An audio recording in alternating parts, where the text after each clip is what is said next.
আসসালামু আলাইকুম, ফয়সাল টেক চ্যানেলে স্বাগতম। তো এই ভিডিওতে আমি আরেকটা লাইব্রেরি ইস্যু ফিক্সড করব।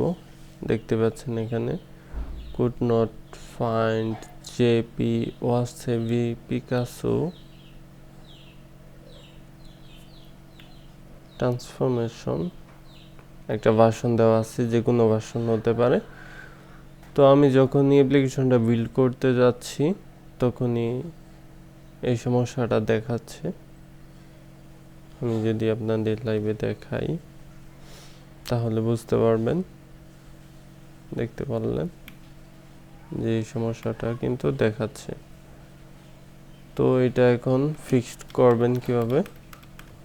এটার অল্টারনেটিভ সেম লাইব্রেরি আমি এটা আপডেট করে আপলোড করে দিয়েছি গিটহাবে, সেম ফাংশনালিটি।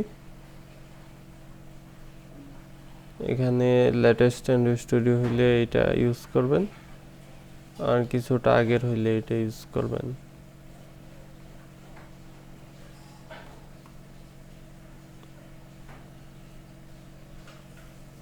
এই যে এটা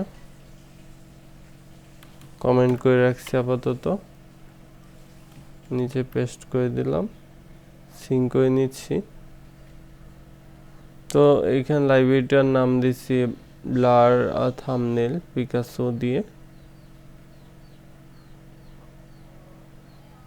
অবশ্যই একটু অপেক্ষা করতে হবে। Sync complete. এবার এই লাইব্রেরি যেখানে যেখানে ইউজ করা হয়েছে সেটা আমরা ফাইন্ড করব।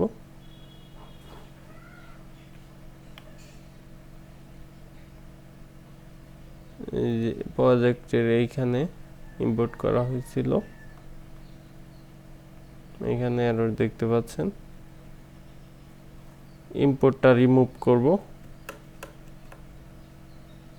দেন অল্ট এন্টার করব কিবোর্ড থেকে, সিঙ্ক করে নিচ্ছি।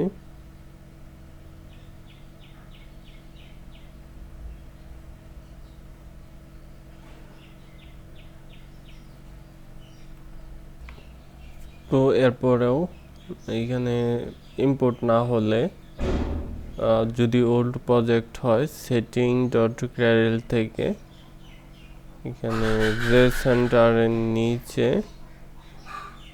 বা উপরে মোবেন যুক্ত করে নেবেন, এই লাইনটা অ্যাড করে নেবেন, দেন সিঙ্ক করবেন।